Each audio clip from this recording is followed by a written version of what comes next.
Vamos em frente aqui agora para falar sobre a saúde mental das mulheres que passam por algum tipo de violência, né? O mês é o Agosto Lilás, um mês dedicado ao enfrentamento da violência contra a mulher, e a psicóloga Gisele Casagrande está aqui com a gente. Obrigado pela presença, Gisele. Bom dia. Bom dia, Jorge. Eu que agradeço a oportunidade e um bom dia a todos os ouvintes.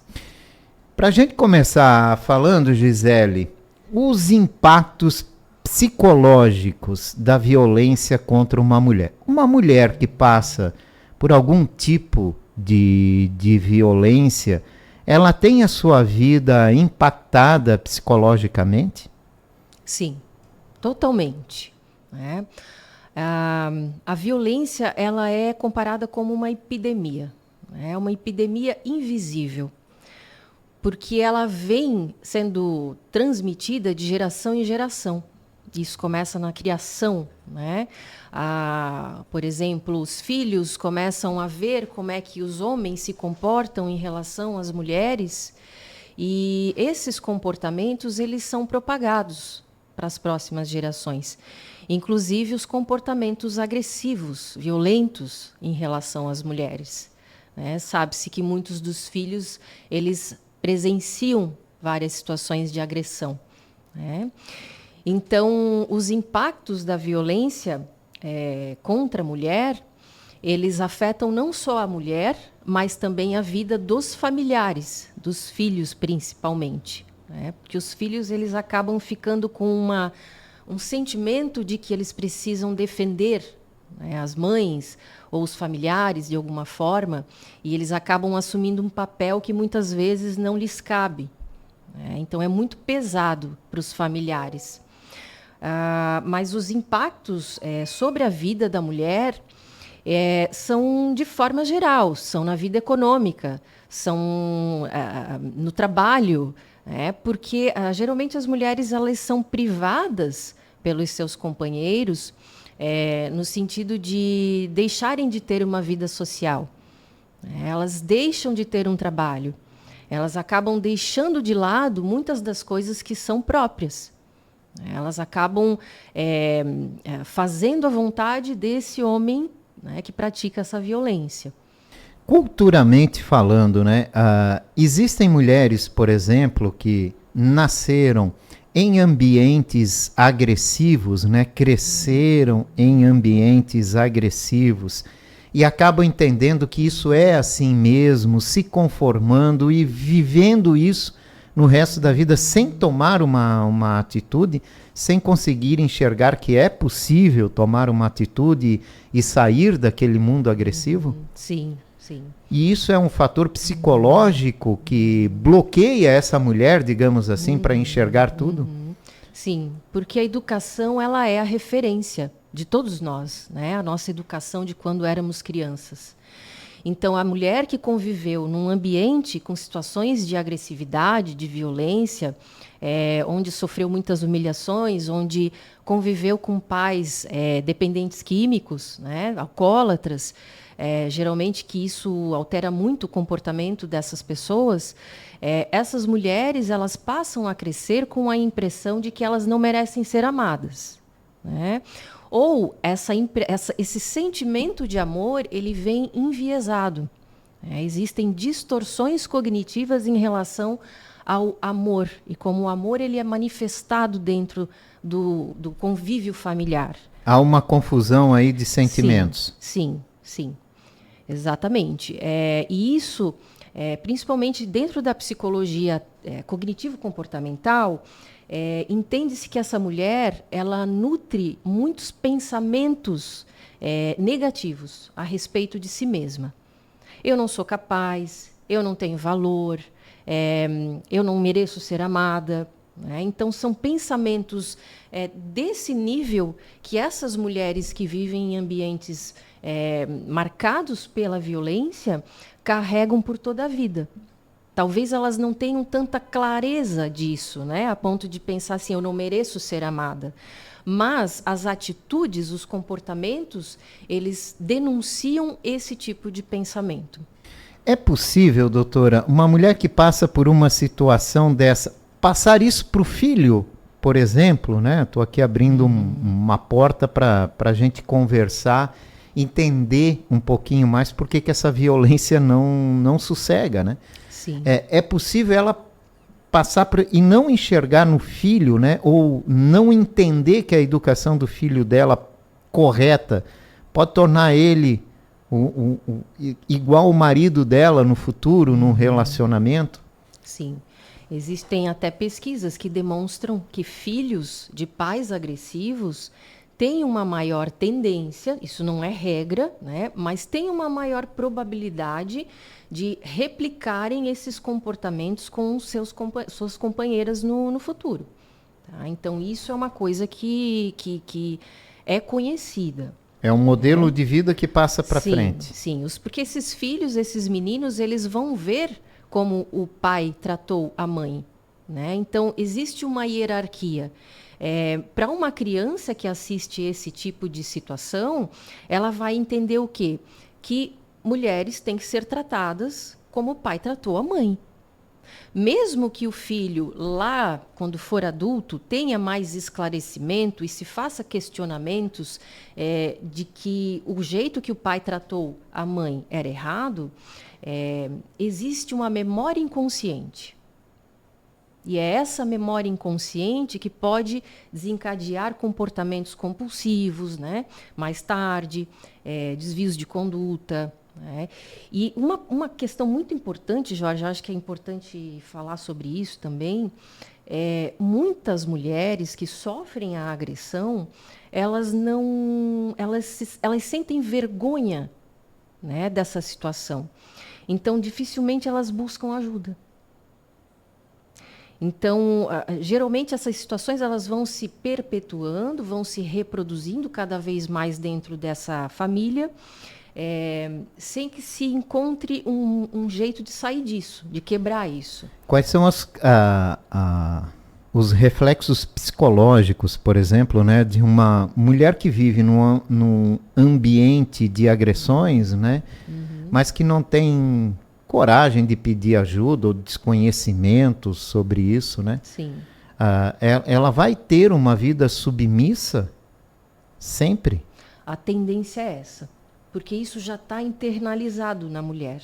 Né? Ela, digamos assim, a gente tem que considerar também que a mulher, apesar de tudo, apesar de ela viver nessa situação, ela tem uma expectativa em relação ao casamento.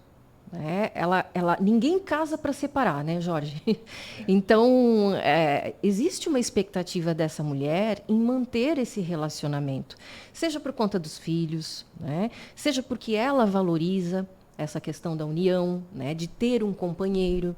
Então, tem muitos ideais que povoam o imaginário dessa mulher. Até onde a família, os irmãos, os pais, os tios, podem colaborar para que a mulher saia dessa situação, né, desse mundo que ela vive, quando percebido que ela está passando por uma situação de violência. E como a gente pode chegar em uma mulher que passa por uma situação dessa, mas não enxerga, para fazer com que ela mude o seu olhar sobre o seu relacionamento? Existe um problema aí quando se trata de família. Isso é uma coisa que eu percebo bastante, né, nos atendimentos. Geralmente, os familiares eles não querem que essa situação de violência familiar, doméstica, que isso seja conhecido. Existe até uma tendência de se proteger o agressor dentro da família. Lembrando que quando a gente fala de agressão familiar contra a mulher, não necessariamente é contra a mulher, mas por exemplo, assim, é o pai que, né, comete alguma agressão contra o filho, né?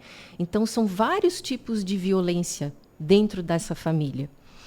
E, geralmente, a família vai evitar que essa mulher faça algum tipo de busca de ajuda, porque nessa busca de ajuda, a família também tem medo que essa mulher conte para alguém sobre o que acontece. Então, a tendência da família é fazer com que a mulher ela se cale. Eu vejo muito mais situações nesse sentido do que situações no sentido de incentivar a mulher a, digamos assim, buscar uma ajuda. E daí a importância dessa campanha do Agosto Lilás para trazer esses esclarecimentos de como a mulher pode buscar essa ajuda e os diferentes canais que tem disponíveis para isso hoje, né? E existe uma rede de atendimento, uma rede até extensa de atendimento, mas o conhecimento é fundamental para que se tenha acesso até essa rede de atendimento, Sim, né? sim. Como é que essa violência que a mulher vive afeta o cérebro dela? Primeiramente, quando a gente fala em experiências traumáticas, a gente tem que considerar que isso afeta o funcionamento do cérebro, né? Isso é um conhecimento trazido pela neurociência. Existe também uma área da psicologia que se ocupa de estudar somente o trauma, que é o psicotrauma. Então, esses estudos eles demonstram que o trauma ele afeta o funcionamento do cérebro. Isso vale desde a criança até o adolescente, até o adulto, até o idoso. Tá? E quanto mais experiências traumáticas a pessoa teve na vida, mais complexo se torna esse trauma. Porque o trauma ele é mais ou menos assim, ele vai se ligando a outras memórias também traumáticas. Né? E daí, digamos assim, para a gente conseguir tratar isso, a gente vai ter que recortar, isolar cada situação traumática para daí dessensibilizar. Dessensibilizar é um termo que se usa dentro da psicologia, no sentido de diminuir a perturbação emocional que uma lembrança traumática traz. Quais são as características que a gente pode observar numa mulher que acaba tendo um trauma por causa da violência? Tem alguma característica que é visível para a gente? Sim. Né? Conhecendo uma mulher ali, a gente já nota que tem algo de errado? Sim. Eu acho que um primeiro sintoma muito perceptível é a exaustão mental. Você percebe que essa mulher ela já não tem disposição, ela já não tem energia, ela já está num funcionamento que a gente fala dentro da psicologia que é um estado de alerta constante. É como se ela tivesse o tempo todo tentando se defender de algo. Por exemplo, vamos tentar recortar essa situação. Quando a gente encosta a mão, né, em algo quente, a nossa tendência é o quê? É retirar a mão. Mas a gente encostou a mão em algo quente e automaticamente nosso cérebro entendeu que precisa tirar a mão. No caso da mulher que sofre a agressão, a violência, digamos assim, ela tira a mão, né, ela tem essa resposta de defesa sem precisar encostar em nada quente, em nada que a ameace. Então, é um estado mental de alerta constante. Né? E daí parte para outros tipos de sintomas. A insônia, por exemplo. Como é que uma mulher que sofre agressão consegue dormir bem? Se ela tem ali a ameaça perto dela. Se ela está ali esperando que o marido pode chegar alcoolizado e o que ele pode fazer? É uma mulher que vai viver sempre na expectativa de algo ruim. Então, ela não consegue mais se conectar com outras pessoas. Ela vai começando a ter... ela vai perdendo essa elasticidade do relacionamento interpessoal. Ela vai passando a não acreditar mais nas conexões. Porque a conexão mais importante que ela tem, que é dentro de casa, ela é falha. Ela não acontece. Então... entre outros problemas mentais também que essa mulher pode ter, né? Os transtornos depressivos, né? Os transtornos de ansiedade, problemas com compulsividade, os comportamentos autodestrutivos, ou seja, a mulher ela começa a entrar em vícios também, né? Às vezes não substâncias psicoativas dessas que a gente conhece, mas a primeira alternativa de uma mulher que está com insônia é o quê? Vai procurar um médico, um psiquiatra. Né? O médico vai receitar o quê? Um calmante. Só que o calmante, ele não vai ajudar essa mulher a voltar a pensar de uma forma funcional, adequada. Pelo contrário, o calmante em excesso, ele vai tirar dessa mulher mais autonomia ainda. Então, são alguns dos problemas que a gente encontra nessa área. E sempre vai ter uma consequência, né? Sempre, sempre. Como é que a mulher identifica a violência psicológica? Né? Que pode começar aí um ato que lá na frente pode terminar com uma agressão física. Sim. Geralmente começa com as violências psicológicas, as emocionais, né? As morais, no sentido do agressor ele exigir posturas dessa mulher que sejam coerentes ao que ele pensa. Então, às vezes o homem quer controlar o jeito de se vestir da mulher, às vezes o homem quer controlar a rede social, contatos. E esse homem ele começa a afastar a mulher de todas essas convivências. Então, a mulher vai começando a ter a perda de contatos sociais. Isso vai afetando sua área social.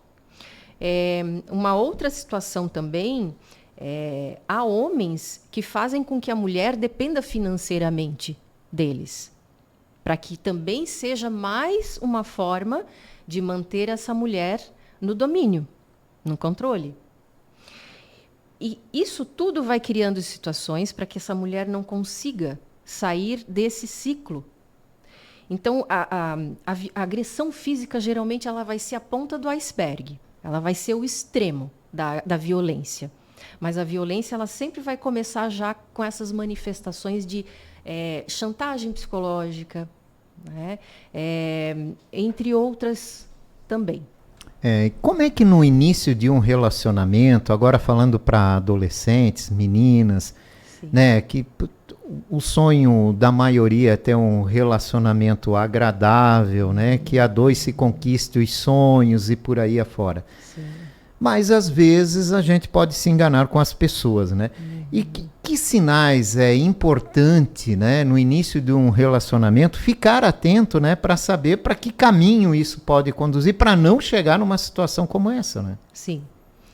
Principalmente hoje, né, que a maioria das pessoas, dos jovens, se conhece muito pela internet. Exato. Então tem muito essa característica. E aí a convivência ela vem, sei lá, depois de alguns anos ou meses, né, que as pessoas se encontram fisicamente.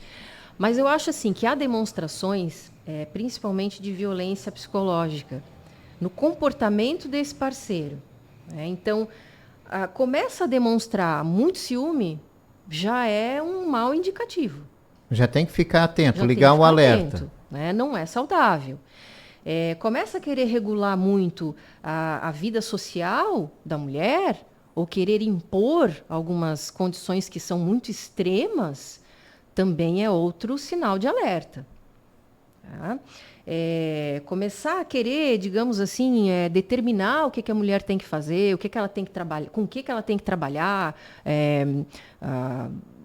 como ela tem que se vestir, principalmente tem muito disso também. Então, assim, são algumas dessas situações que a mulher já pode identificar traços, né, que indicam que esse homem pode ter algum problema mais tarde. Reagir de uma forma inesperada, né, digamos assim, né? E quais são as recomendações para quem está passando por algum tipo de violência? Primeiramente, buscar a rede de apoio. No município, a gente tem aqui a Secretaria Municipal de Assistência Social. Então, tentar recorrer à assistência social nesse sentido, né? Relatar o que está acontecendo, mesmo que de início se peça um sigilo. Eu acho que isso é válido lembrar também, porque não é, como eu falei antes, né? A maioria das mulheres não quer entregar o seu parceiro de imediato, porque elas têm um ideal ainda. Elas querem que as coisas melhorem. O problema é que as mulheres elas acham que isso é uma responsabilidade delas. Fazer com que esses parceiros eles melhorem no comportamento. Então, é a ideia errada do sacrifício, né? Existe muito presente na nossa cultura ainda, como, digamos assim, o sofrimento ele tem que acontecer para que a cura também aconteça. Isso é uma ideia errada. É uma ideia romantizada, mas isso ainda é muito propagado. Então, acho que, primeiramente, buscar esses serviços de assistência social, para que eles possam fazer, digamos, o meio de campo, buscar outros profissionais que possam escutar essa mulher também, como até psicólogos que fazem parte da rede, né? Primeiramente, tentar acolher essa mulher, não querer empurrar tratamentos nem nada, mas acolher a mulher, fazer ela se sentir à vontade, se sentir segura. Afinal, ela tem, digamos, várias quebras nesse sentido, pela experiência de vida. Então, o mais importante é o acolhimento e como esse acolhimento vai acontecer. Para depois, mais para frente, pensar no tipo de tratamento. Se é com psiquiatra, se é com um psicólogo, terapeuta MDR, que trata especificamente trauma, se é com um psicanalista. Aí é outra etapa. O primeiro passo é o acolhimento. E é a partir daí que se começa, né, essa reação. Sim. A uma situação que se vive, né? E o mais legal é que são vários profissionais envolvidos, né? Desde o direito que faz esse meio de campo, né? Até o assistente social, o médico, o psicólogo, né? Então são várias frentes envolvidas. Gisele Casagrande, como é que as pessoas fazem para te encontrar, Gisele? Tirar alguma dúvida, entrar em contato com você? Sim. Eu tenho um Instagram, que é um projeto social, se chama Destraumatizamente. E também meu WhatsApp, né, que é o 999220209. Deixo à disposição. 99922 0209. 0209, Isso. né? O WhatsApp para conversar direto com a Gisele Casagrande, Isso. psicóloga. Falou um pouco aqui com a gente sobre a saúde mental das mulheres que passam por algum tipo de violência. Obrigado, Gisele, pela participação. Uma ótima semana. Eu agradeço, Jorge. Uma boa tarde para todos e boa semana. Eu conversei com Gisele Casagrande.